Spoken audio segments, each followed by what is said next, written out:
Pag nandun po lagi ako, ano naman po si Papa? Wala pong katulong dito. Anong naisip nyo, bakit di ako dito pumupunta? Hindi po kami nakapunsa at hindi po nakapagpirmahan ng maging aalis po kami. Hindi naari. Buti nga nakaabot pa po kami. Kaya nga kinuha namin kayong scholar. Yung dati, di ba pumupunta ako dito kahit once a week, no? Nag-aabot ako ng allowance ninyong dalawa. At yun nga lang, medyo na ano lang ako kasi pag pumupunta ako dito, nalalaman ko sa inyo na Ano nga ba ang totoong dahilan ng pagtigil namin ng pag-vlog sa mag-asawang 13 anyos?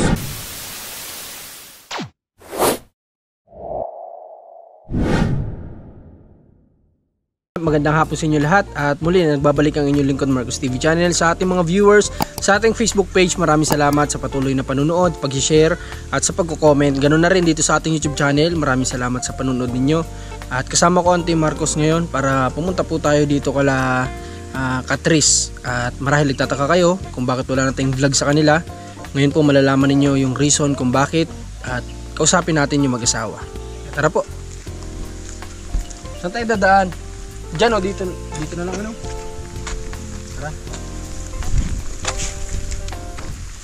Buti na lang medyo uminit kanina, lakas na naman ng ulan. Tara. Medyo malayo-layo itong lalakaran natin kasi naka-ano tayo ngayon, naka 4 wheels tayo. Kasi nga kanina sobrang lakas ng ulan kaya kailangan natin mag 4 wheels. Pero kung motor, pasok ito hanggang doon yung motor pero medyo madulas lang yung daan.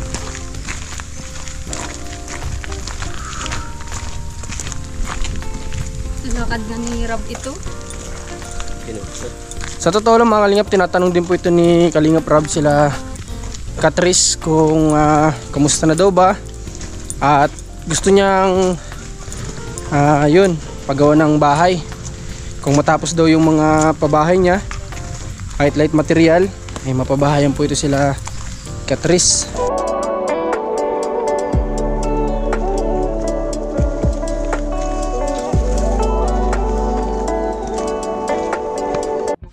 Ano, lumubog yung paa mo? Grabe lubog oh. Lubog sa putik. Punong-puno ng putik ah. Naligo ng po. Tara, grabing dulas po mga Kalingap. Dapat pala pag pupunta ka dito naka Bota. bota o kaya nakapaa ka lang.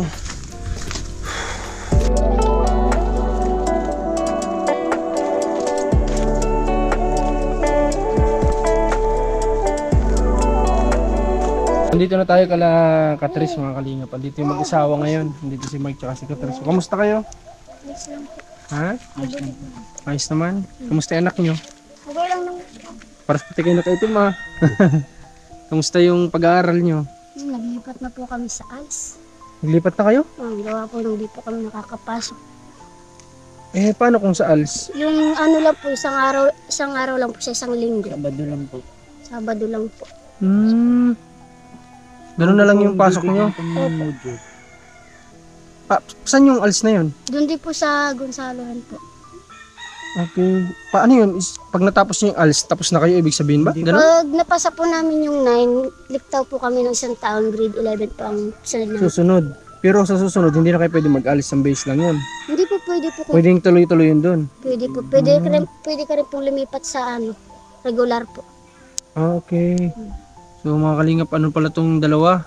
Lumipat na pala sa ALS kasi nga siguro may 2 weeks or 3 weeks na tayo ditong hindi nakapunta sa kanila. Kamusta naman si Mark, yung trabaho ni Mark dito? Nag-ayos lang po kahit di po yan nakakapasok. Gawa na nagkukupra po yan eh. Nagkukupra kaya di nakakapasok. Po, bukas po makupra din yan. Makupra daw po sila nila papa niya. Siguro mas maganda na doon kayo sa ALS na yun, ano? Kasi nga si Mark marami mo siyang obligasyon dito sa inyo. Hindi niya pwedeng iwan, no? Mas mabuti yung naging desisyon niya. Sino nakaisip nun? Yung teacher ko po, yung tinanong ko. Na-recommend sa inyo? Opo, matagal na po namin gustong mag-alis kaso lang po di po namin alam pares kung Paano? gusto po namin talaga. Kung gusto niyo. Ibig sabihin, anong araw na lang yung pasok niyo? Sabado na lang. Okay. Maganda yun para at least, ano yun? Ano ba yun? Face to face ba o module? Face to face po.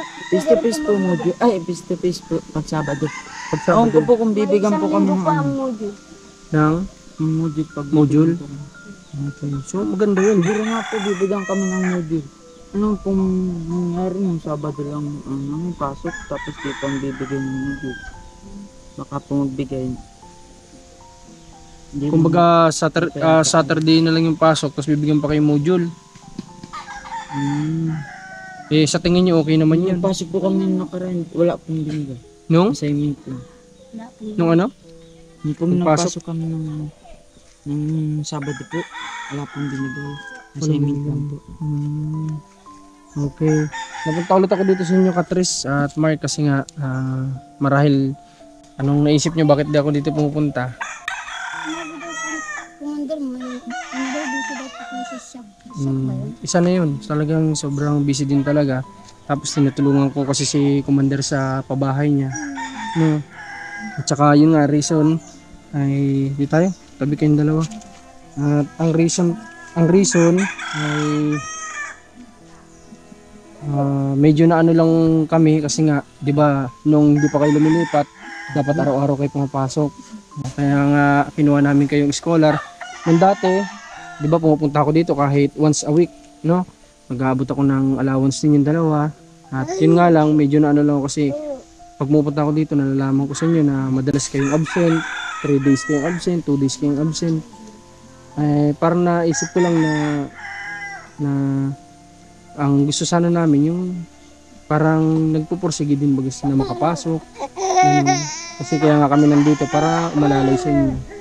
Kaya nga lang si Mark nga, marami siyang gawain dito sa ano na yun yung nagiging dahilan kung bakit hindi sila nakakapasok sa paaralan nila. Kasi nga si Mark ang dami obligasyon na kailangang itulong dun sa magulang.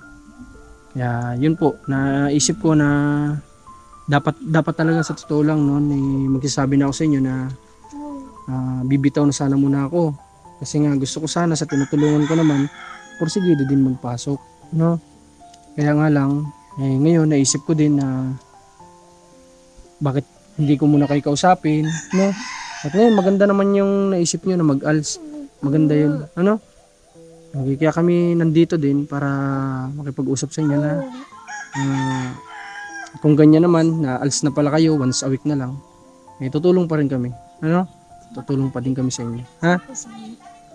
Nasa totoo lang dapat talaga bibitaw na sana ako kaso nga lang naisip-isip ko din na kailangan nyo din talaga ng tulong, ng guide, kaya bumalik ako dito at mas maganda ngayon nalaman ko na ano doon na pala kayo pumapasok, no?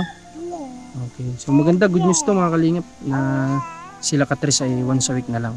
Okay, at yan po yung reason kung bakit di tayo dito pupunta bukod sa sobrang busy talaga ay parang naano lang ako, parang natamlayan lang na ganun na sabi ko ako gusto ko silang araw-araw pumasok kaya nga po once a week nandito tayo para mag-abot ng allowance nila dahil scholar natin sila kaso nga lang ganun pag pupunta ako 3 days silang absent, 4 days dahil sa dami ng gawain ni Mark dito minsan wala nag-aalaga sa anak nila.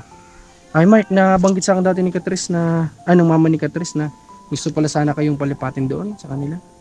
Kaso nga lang hindi ka ayaw mo talaga. Bakit ano yung reason mo, Mark? Yun nga po, ang daming baga pong gawa. Pag nandun po lagi ako, ano naman po si Papa?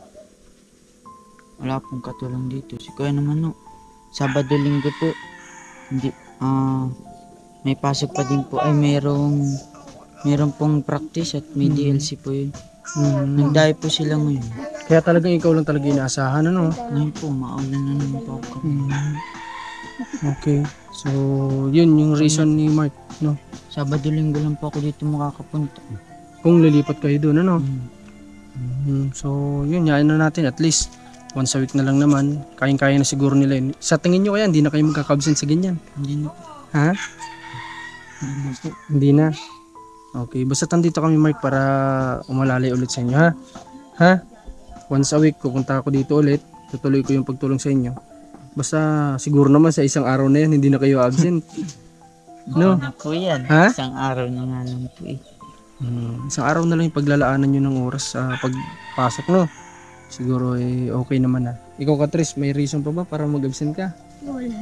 Ha? Wala na?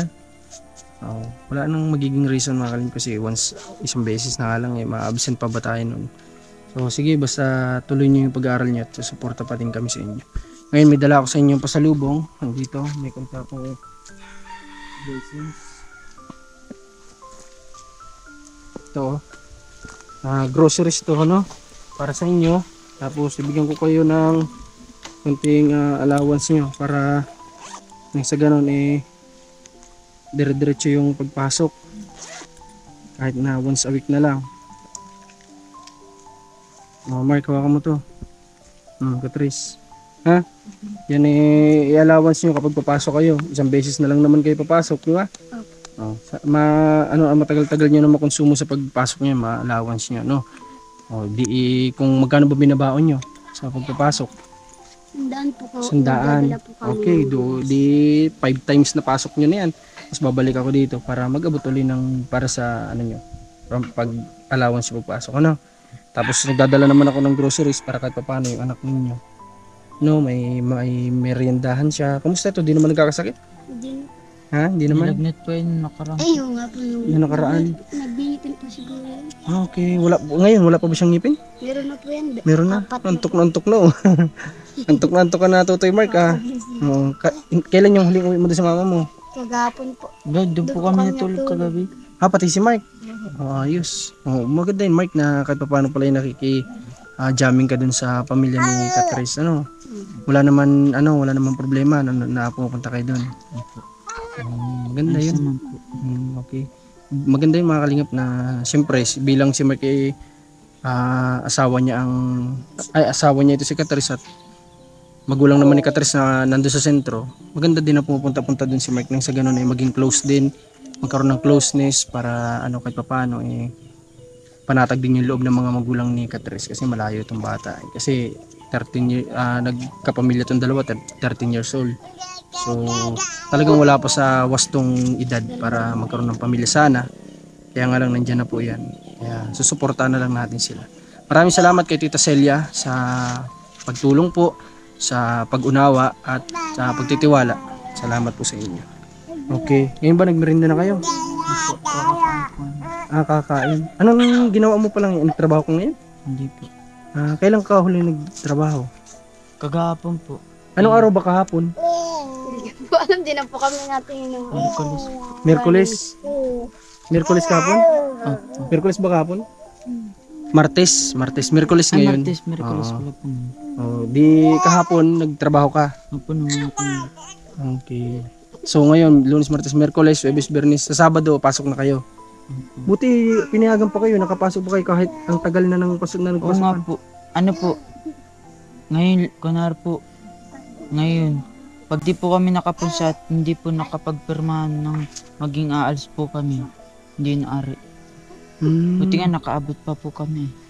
Maganda din kahit pa nakaabot kayo. Anong sabi ng teacher niyo nung sinabihan kayong mag-alis na lang kayo? Anong pagkakasabi sa inyo? Tuti, baka mas magandang mag-alis na rin kayo at minsan naman lagi kayong absent. Kaya po nagpirmahan na lang po kami. Okay. Mabuti din at na-suggest ng teacher yun. No, Mark, mas maganda din na na-suggest kasi mahirap nga naman kung ipipilit nila Mark, hindi nga nila kaya po na mabuo ang isang linggo kasi nga si Mark may obligasyon na tulungan ang kanyang mga magulang. Hindi naman niya matiis na yung tatay niya nagtatrabaho tapos siya nasa ibang lugar o nagpapasok. Mas maganda po sana mag-focus sa pag-aaral kasi nga mas malaking pwedeng kitain nila kapag nakapagtapos. Kasi nga lang sa sitwasyon po nila may tatay sila na may edad na rin na nagtatrabaho pa. No, Mark? Okay. Kumusta ang papa mo? Nasaan ngayon? Ayos lang po. Nagkalas po siya ngayon ng... Yun po kasing si mama, yung lola ko po. Ano po? Binubungan po yung puntod. Tinikal po yung mga tukod. Okay, yung mama mo naman nasaan ngayon? Nasa matakit po. Mataki, May pinuntang. Okay. Sige, Catrice, sa ngayon pupunta muna kami ha. At pumunta lang kami dito para hindi rin kayo mag-isip na kung bakit din ako pupunta dito. No? At ayun, alam niyo naman na yung reason. Pero ngayon, tutuloy pa din namin. Ano, Catrice? Ay sa'yo? Ha? Baka hindi? Hindi, okay lang. Okay, masaya naman kayo. Natutuloy pa rin kami. Okay. Basta tuloy lang ha. Okay, per timer. Sige. Catrice, per tayo. Okay, so pupunta na kami ha? Okay, sige. Salamat po, kuya. Sige po. Sige. So tara na mga kalingap at nilaan lang natin tong oras para dito kay Catrice kasi ang dami na din naghahanap sa kanila. Ang dami na ding nagme-message na bakit wala na tayong vlog. At yun nga, pinag-isipan din muna natin talaga ng magandang husto. At kung hindi po sana sila nag-ALS, ang ibibigay po sana natin chance sa kanila ay kung di kausapin yung mga magulang ni Mark na i-push muna yung mga bata sa pag-aaral. Kaso nga lang, ganun na po pala yung nangyari. Hindi natin inaasahan na pinalipat na sila ng teacher sa ALS kasi nga hindi rin naman talaga nila makumpleto. So maganda na rin yung nangyari at yun siguro yung solusyon para sa kanila. Maraming salamat ulit sa pagsama sa amin ngayong araw. Marcos TV Channel, Commander ni Marcos. Kasama po ang ating cameraman na si Rans at ang anak ni Commander na si Mac Denver. Maraming salamat po, suportahan nyo yung mga vlog namin.